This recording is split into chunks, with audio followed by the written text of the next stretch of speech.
Bonjour, j'avais envie de faire une vidéo car je vais parler souvent de communication non violente, de CNV. J'avais envie de vous donner ce que j'ai compris de la CNV, parce que je pratique depuis quelques années, euh, et que on a une base, on va dire, de discussion sur ce sujet. La CNV, c'est euh, souvent décrit comme une méthode qui a été créée par Marshall Rosenberg dans les années 60. C'est pas tout à fait récent. Et il avait une conviction profonde, c'était que euh, l'humain, par-dessus tout, avait besoin de contribuer. Et il avait envie de contribuer au bien-être de soi, des autres et du monde. Euh, et il a envie de contribuer, notamment quand ça lui est possible. D'accord? Quand il se sent libre de le faire, qu'il en a le choix et qu'il en a les moyens. Au départ, c'était une méthode orientée résolution de conflits.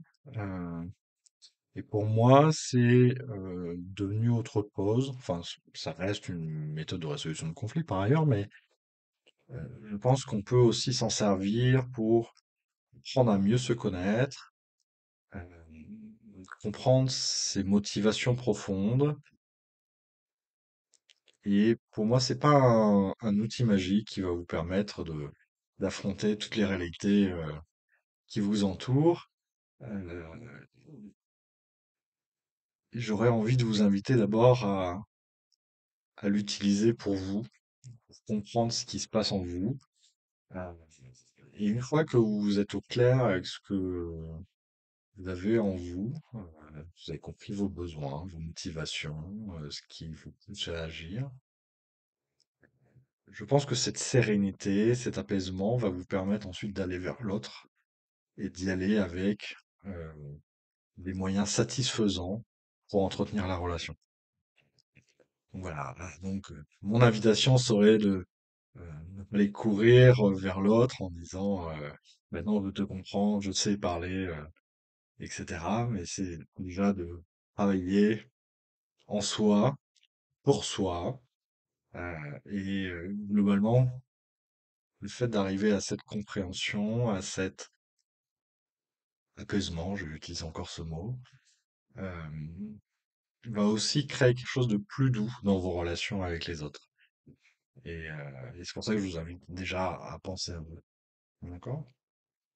Ce que j'aime dire aussi, c'est que une fois qu'on vous comprenez vos besoins, on va revenir sur ce terme hein, qui est fort dans la communication non violente, c'est que vous allez être capable de les prendre en charge de manière responsable, c'est-à-dire sans dépendre de quelqu'un d'autre. Et vous allez voir que nourrir ses besoins, euh, on peut le faire de plein de manières différentes. On appelle ça des stratégies. Euh, et l'autre n'est pas forcément vous n'êtes pas forcément dépendant de la personne que vous aimez, de la personne qui vous est proche, etc. Et vous allez apprendre à reprendre le pouvoir sur votre vie et à sortir un petit peu cette dépendance et de vos habitudes.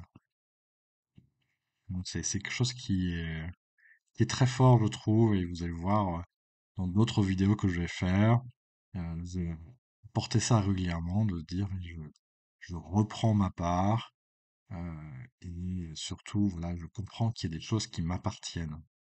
Et je vais traiter ça, en fait, parce que c'est là où j'ai le pouvoir. Hein, je vais traiter ce qui m'appartient. Donc la méthode se décompose en 4 grandes étapes, on aime dire, hein, et on appelle ça l'OSBD. OSBD comme observation. Voilà, il y a quelque chose qui se passe, je l'observe.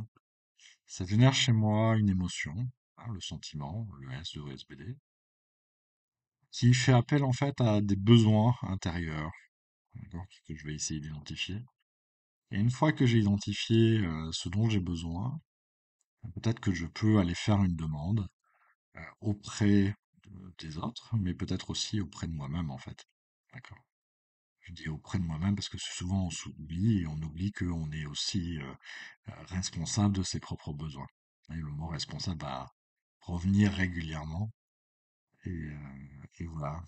Peut-être que si j'ai besoin de calme, Ma première demande pourrait être effectivement de créer cet environnement de calme, de prendre un livre, aller dehors et puis se mettre au calme. On n'a pas forcément besoin de demander à quelqu'un, on peut aussi être responsable de ses propres besoins. Donc on va décrire ce processus en 4 étapes.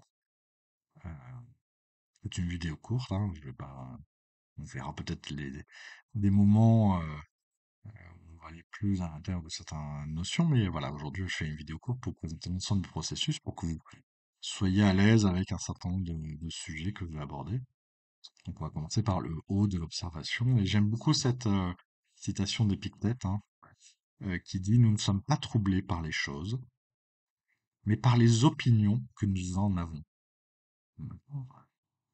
Ce qui signifie qu'en fait, c'est pas tant la chose qui se produit qui va générer chez nous une émotion, mais c'est l'opinion qu'on va en avoir. Effectivement, on va déchiffrer tout un tunnel de filtres qui est lié à notre éducation, qui est lié à des critères sociaux, qui sont liés à notre expérience, etc. Quand nous voyons quelque chose, la première chose, c'est que nous allons essayer de l'interpréter et dans un réflexe quelque part de survie. C'est-à-dire, on va essayer de se protéger et du coup, on essaye de voir à quoi ça ressemble par rapport à une expérience passée, par rapport à quelque chose qu'on a pu apprendre. Donc, on ne peut pas s'empêcher d'interpréter, mais on peut prendre conscience que nous le faisons. Et du coup, peut-être que nous pouvons rendre les choses moins subjectives en disant, mais en vrai, ce qui s'est passé, c'est ça, en fait. C'est quelque chose de neutre. Je lui donne une connotation, mais c'est quelque chose de neutre. Alors, pour exemple, voilà, je vous montre une image. Et souvent, je demande aux gens avec qui je parle de CNV de me dire ce qu'ils voient. Comment vous me décririez cette image? Alors, cette image, effectivement, on voit un homme blanc avec une barbiche, les bras levés, un t-shirt bleu, la bouche grande ouverte. Voilà. Ça, c'est une manière de décrire de manière objective ce que vous voyez à l'image. Si vous y allez avec vos filtres d'interprétation, tout de suite vous allez me dire, cet homme est en colère, il est en train de crier, il se sent pas bien, il a reçu une mauvaise nouvelle, il ne supporte pas une injustice. Enfin voilà, vous allez aller dans une forme d'interprétation, mais en vrai, vous n'avez aucune idée de ce qui se passe. D'accord? Peut-être qu'il a pris une photo pour faire une grimace à son fils, peut-être qu'il est en train de répéter une scène de théâtre, peut-être que effectivement il est en colère, peut-être que voilà, il va amuser ses amis, mais en vrai vous n'en savez rien. Tout ce que vous savez, c'est que c'est un homme blanc, avec des cheveux bruns, les bras levés, la bouche ouverte, un t-shirt bleu. Voilà, ça, vous voyez, c'est objectif. Le reste, ce n'est qu'interprétation. Ok. Et c'est là où on essaie de faire attention entre l'observation et l'interprétation. L'interprétation est vraiment quelque chose qui nous l'emmène dans des endroits qui peuvent être compliqués. Dans SBD, ensuite, il y a le S du sentiment, parce que vous allez voir, c'est lié à l'observation, hein, c'est-à-dire que l'émotion que vous allez vivre, elle est liée aussi à votre interprétation des choses, quelque part, d'accord? Et à votre référence. Hem, Par exemple, si vous entendez tout d'un coup quelque chose du type un pétard qui explose dans la rue, on pourrait imaginer un certain nombre d'émotions qui sont vécues par des personnes différentes. Quelqu'un qui sera surpris, quelqu'un aura peur, quelqu'un pourrait peut-être ressentir de la joie parce que, voilà, il y a peut-être un carnaval qui démarre et du coup ça génère de l'excitation, de la joie chez cette personne.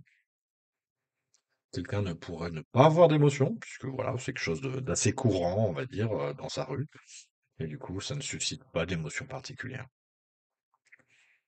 C'est intéressant parce que finalement, vous voyez que le même stimulus va proposer des émotions différentes à différentes personnes, parce que quelque part, ce pétard n'a aucune intention. Voilà, il a été créé pour exploser, il explose, il fait du bruit, une détonation, voilà, mais en tout cas, il n'avait pas l'intention de vous nuire ou de vous faire peur ou de vous rendre surpris, de vous rendre joyeux. Pas d'intention. Et pour autant, ce stimulus provoque chez vous une émotion qui est liée à un référentiel heu, culturel, d'éducation, d'expérience. D'accord? Quelqu'un aurait peur d'un attentat, quelqu'un, serait joyeux d'un carnaval, quelqu'un serait surpris parce il s'attendait à une journée calme, voilà. Comme tout à l'heure, en fait, d'une observation, vous passez à une interprétation qui va susciter une émotion chez vous, en fait. Mais c'est pas forcément le stimulus qui est, en cause, d'accord? Le stimulus a provoqué chez vous tout un tas de réflexions et d'interprétations, mais en tout cas, il avait pas volonté de. Je trouve ça très intéressant parce que finalement, on peut se dire, même quand quelqu'un vous dit quelque chose, euh, vous le prenez d'une certaine manière parce que vous imaginez qu'il a une intention contre vous, par exemple, ou parce que vous avez eu l'expérience que, étant jeune, quand votre maman vous disait ça, ben, ça voulait dire que derrière, il y avait une punition, etc. Et du coup, voilà, tous vos fils d'interprétation font que la parole d'une personne peut induire chez vous une émotion qui est lié en fait à une série d'interprétations qui sont liées à votre vécu, votre expérience, etc., etc. Et peut-être que la personne était intentionnée, hein, peut-être qu'elle avait envie de vous faire peur, peut-être qu'il avait envie de vous mettre en colère, peut-être que... Ok. Mais ce que j'aimerais vous montrer, c'est que, en fait, quelle que soit son intention, ça reste quelque chose de l'ordre du stimulus, c'est-à-dire il s'est passé un événement et vous l'incorporez d'une certaine manière parce que vous avez un vécu, une éducation, une culture, etc., etc. D'accord. Et peut-être que, à un moment donné dans votre vie, vous serez capable de vous dire, ah oui, tiens, il a dit ça, et à première vue, je l'interprète de telle manière, parce que j'ai eu d'autres expériences de ce type-là, etc. Et peut-être qu'aujourd'hui, j'ai plus besoin de l'interpréter et que je peux le vivre tel qu'il est. Voilà, c'est une information qu'il me donne. Je ne connais pas son intention, et je ne suis pas obligé de mal vivre ce qui se passe. Je peux rester calme, serein, etc. Ok. Plutôt que de tomber en pleurs ou de se mettre en colère ou d'être angoissé, etc. Ok. Et je dis pas que c'est facile, hein, et je dis pas que dans les relations, on peut facilement prendre ce recul. En tout cas, voilà, peut-être qu'à un moment donné, vous serez capable de vous dire, ah oui, tiens, j'ai vécu ça et finalement, ça m'appartient. Ce que je suis en train de vivre là, ça m'appartient. C'est parce que voilà, j'ai été éduqué comme ça, j'ai eu ces expériences et c'était difficile pour moi. D'accord. Ce qu'on dit généralement, c'est que toutes ces émotions sont en fait un tableau de bord. Vous voyez, comme sur une voiture où vous avez plein de points lumineux sur votre tableau de bord pour vous indiquer que vous allez manquer d'essence, que il faut remettre de l'huile, que votre moteur est trop chaud, etc. Les émotions sont à prendre comme ça, en fait. Ils sont là pour vous indiquer quelque chose. Mon invitation, c'est effectivement, du coup, de les écouter et de pas essayer de les cacher, même quand c'est désagréable. Alors, en CNV, effectivement, on ne parle pas d'émotions positives ou négatives, hein, on essaye d'éviter ce qu'on appelle les jugements et les catégorisations, parce que du coup, ça met quelque chose de l'ordre du bien et du mal, et du coup, ça sépare les choses de manière pas forcément agréable. J'y reviendrai. Voilà, on parle plutôt d'émotions qui sont agréables à vivre et des émotions qui sont plutôt désagréables à vivre, en fait. Mais elles n'ont pas de côté négatif ou positif. C'est sûr qu'on préfère vivre des émotions agréables, je m'en conviens. Euh, mais elles ont toutes quelque chose à vous dire. D'accord. Donc c'est bien de s'y intéresser. Et généralement, quand on vit une émotion désagréable, c'est ce qu'on a un besoin qui n'est pas satisfait, qui n'est pas rempli. Et du coup, ça permet de se poser la question de savoir, tiens, Est-ce que je pourrais pas aller voir ce qui se passe en moi et voir quels sont les besoins aujourd'hui qui ne sont pas satisfaits? Alors, on parle de besoins. euh, Shel Rosenberg, en fait, il a listé une centaine de besoins qui sont dits universels, c'est-à-dire qui peuvent être ressentis par n'importe qui, à n'importe quel moment de sa vie, en fait. Donc, il y a des besoins physiologiques, hein, je vais vous montrer une certaine liste. Des besoins physiologiques, hein, de respirer, de manger, etc. Euh, des besoins dits sociaux, hein, de partage, de connexion, d'intimité, autour de la liberté, de l'autonomie, autour du fait de grandir, de célébrer, d'avoir du plaisir, etc., etc. Ce sont des besoins qui sont dits très génériques et qui ne sont pas des actions, en fait. Hein, c'est vraiment la différence entre besoin et stratégie.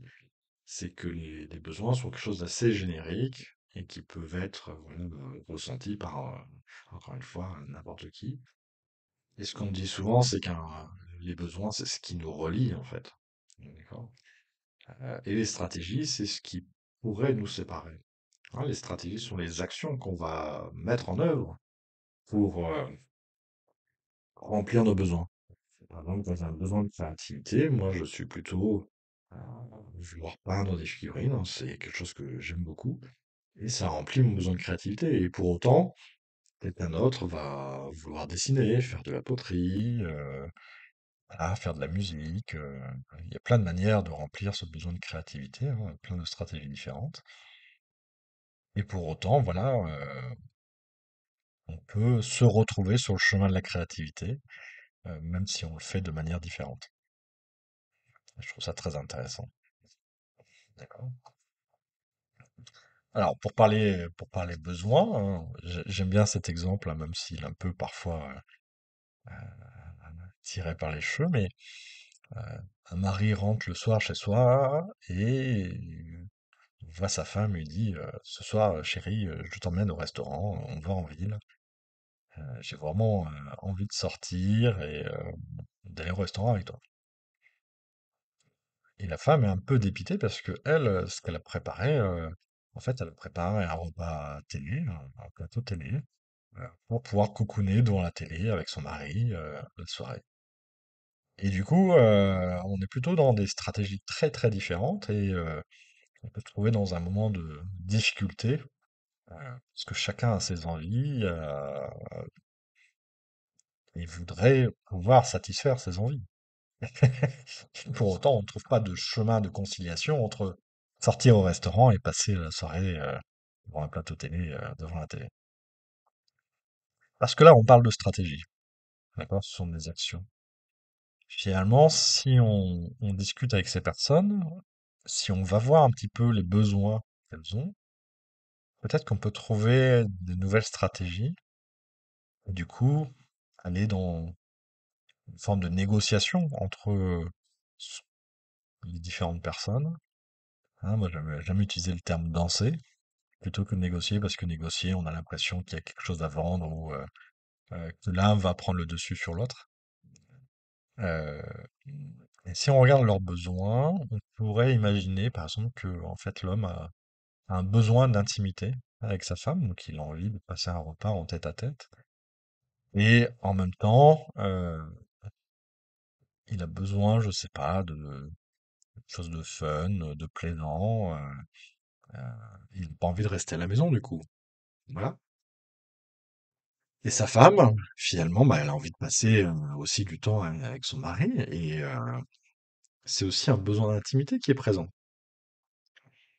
Mais elle, peut-être qu'elle a aussi un besoin autour de cocooner, en fait, hein, de calme, d'apaisement, voilà, peut-être de profondeur.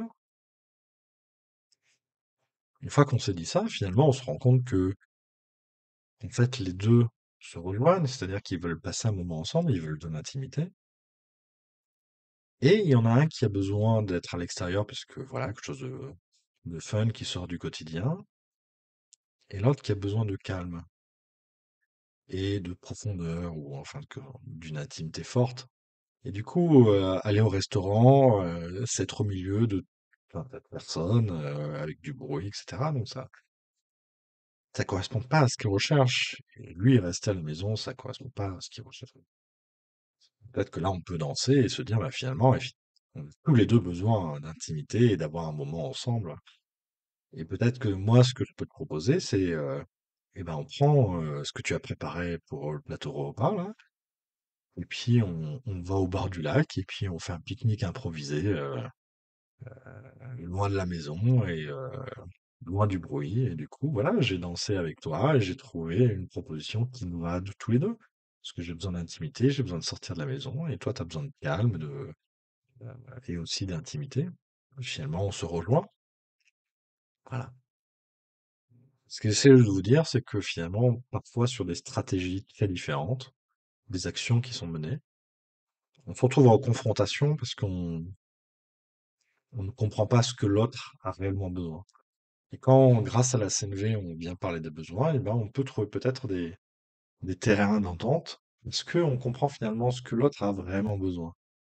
D'accord? Donc là, par exemple, c'était des besoins d'intimité, de partage, de profondeur, de calme, et aussi voilà, de sortir de la maison, d'être à l'extérieur. Et donc, grâce à ça, on peut trouver des terrains d'entente. C'est vraiment, vous voyez, une sorte de médiation qui permet de partir de quelque chose qui nous oppose à quelque chose qui nous rapproche. Voilà. Une fois qu'on a compris ces besoins, on arrive à la dernière lettre de l'OSPD, qui est le D, qui est la demande. Euh, on peut se permettre une demande, en fait, une fois qu'on a compris ce dont on a réellement besoin et ce qui nous fait, qui nous anime à ce moment-là. Alors, une demande, c'est quelque chose qui doit être spécifique, mesurable, atteignable, réalisable et temporellement défini. Euh, Pourquoi? Parce que si jamais à un moment donné vous dites à votre mari, en ce moment je me sens un peu tristoun et voilà, je sens qu'on n'est pas toujours connecté, on n'est pas toujours présent l'un pour l'autre, j'aurais besoin de plus d'amour. Qu'est-ce que je vais faire avec ça? J'ai besoin de plus d'amour. Qu'est-ce que ça veut dire j'ai besoin de plus d'amour? D'accord? Je peux l'interpréter de mille manières différentes, mais surtout ça me fait peur parce que je ne suis pas sûr de ce que l'autre attend. Je ne sais pas combien, je ne sais pas le mesurer, hein, combien. Plus d'amour, ça veut dire quoi, plus d'amour? Je sais pas quand il faut plus d'amour, je sais pas combien de temps il faut plus d'amour, et voilà. Et moi, ça me fait peur quand on me dit ça, en fait. Voilà. Pour ça, j'essaye de définir. Et peut-être que plus d'amour, ben, on peut aussi danser et puis définir ce que ça veut dire. Et finalement, quand on comprend le besoin de l'autre, peut-être que ça veut dire que, je sais pas, un soir sur deux, euh, le mardi et le jeudi, par exemple, une fois qu'on est rentré du travail, qu'on a mangé, ben, j'ai envie de passer du temps avec toi, donc d'avoir une activité ensemble. Et peut-être, voilà, qu'on ait des rituels d'intimité qui soient plus ancrés. Voilà, quand tu rentres le soir, j'aimerais bien que tu m'embrasses et que tu me fasses un câlin pour se retrouver, pour se reconnecter avant de se relancer dans la soirée. Voilà, ce sont des choses très factuelles et puis je sais ce que je peux attendre de l'autre. Ok, donc ça c'est très important. La deuxième chose, c'est que une demande est différente d'une exigence. Qu'est-ce que c'est une exigence? En fait, c'est une demande à laquelle on n'est pas capable d'entendre que l'autre nous dise non. Voilà. Une exigence, c'est ça. On n'est pas capable d'entendre que l'autre nous dise non. Voilà. Par exemple, je voudrais que le jeudi soir, on passe 2 heures ensemble à faire une activité ensemble, voilà. On regarde un film, ce genre de choses. Mon mari me dit non, c'est pas possible. Et là, ah, ça me met en crispation, je suis triste, j'ai envie de crier, je suis en colère, etc. Alors j'ai bien fait, hein, c'est mesurable, voilà, tempéralement défini, etc. J'ai bien fait ma demande, mais je suis pas capable de recevoir le non, en fait. Et là, on est dans l'exigence et du coup, on est dans quelque chose qui va rompre la relation et qui va créer quelque chose de difficile. D'accord? Avant de poser la question à l'autre, je regarde déjà s'il me dit non, est-ce que c'est OK, hein? Parce que le non n'est pas contre moi, c'est parce que, on y reviendra dans d'autres séances, mais quelque part, l'autre personne répond lui-même à ses propres besoins et donc il dit oui à certaines choses qui lui appartiennent. Et donc, c'est pas un non contre moi, mais c'est un oui pour lui. Après, je l'interprète de la manière que je veux, mais en tout cas, parfois, c'est difficile à recevoir. Et si c'est pas OK, ça veut dire que c'est pas une demande. C'est-à-dire qu'il faut que je retravaille chez moi, quel est mon besoin et comment je peux trouver une stratégie, etc. Et peut-être que le non n'est que le début de la danse, en fait. S'il me dit non, jeudi soir, c'est pas possible, peut-être qu'un autre jour, c'est possible. Et est-ce que ce serait OK pour toi? Est-ce que c'est le fait de passer du temps ensemble qui était difficile? Ou est-ce que c'est finalement le jeudi, voilà, que je te propose qui n'est pas possible pour toi? Non, non, non, mais je suis d'accord pour passer du temps avec toi, c'est pas le sujet, mais je me dis, non, c'est pas possible en fait.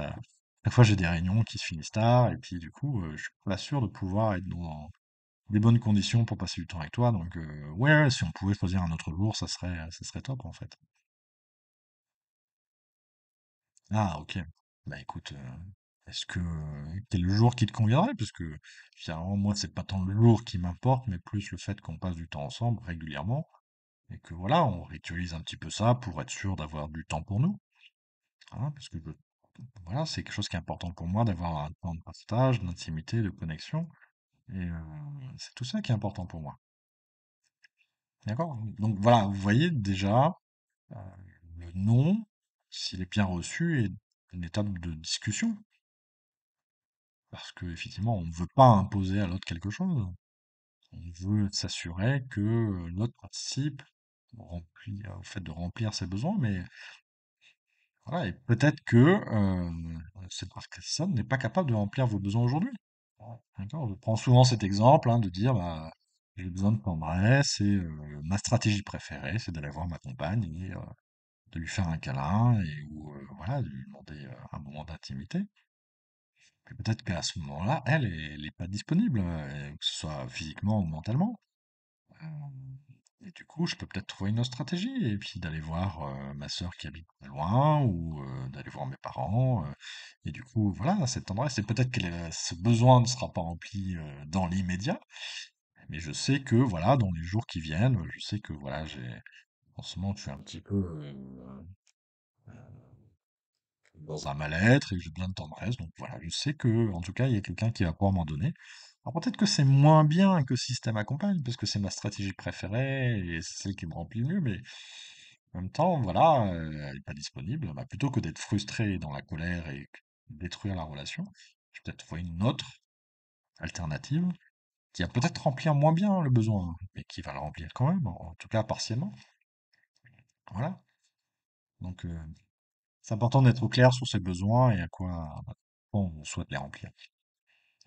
Voilà, j'en ai terminé pour aujourd'hui. Ça vous donne un premier aperçu de ce que c'est la communication non violente. En tout cas, euh, ma vision de ce que c'est la communication non violente et de ce que ça peut vous apporter. Et puis, voilà, dans d'autres vidéos, j'irai plus loin sur le sujet et surtout, j'irai aborder d'autres thèmes en utilisant cette chose-là. J'espère que ça vous a plu et à bientôt.